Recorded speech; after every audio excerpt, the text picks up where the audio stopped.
সাধারণ মানুষ, তাদের মধ্যে উচ্ছ্বাস স্বতঃস্ফূর্ত।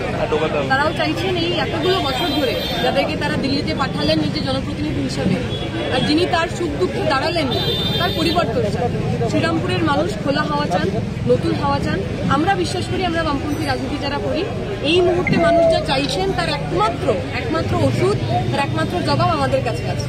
তৃণমূল বিজেপি বাইনারি গেম তৈরি করার চেষ্টা করবে, কিন্তু আমরা দেখবো সকালবেলা যিনি তৃণমূল, বিকালবেলা তিনি বিজেপি, আবার বিকালবেলা তিনি বিজেপি, তিনি আবার পরের দিন তৃণমূল হয়ে যাচ্ছে। অর্জুন সিংকে আমরা দেখলাম, আগে তৃণমূলে ছিলেন, তারপরে বিজেপিতে গেলেন, আবার বিজেপিতে যাবেন। সুতরাং আমরা চাই এই দল বদলের রাজনীতি যেন আর না হয়। মানুষ তার পছন্দের মানুষকে ভোট করুন। আমার প্রজন্মের ছেলেমেয়েরা তারা চাকরি পাক, তাদের পড়াশুনো ঠিকঠাক করে হোক, আমার পরিবারের মা বোনেরা মাথা উঁচু করে বাঁচুক।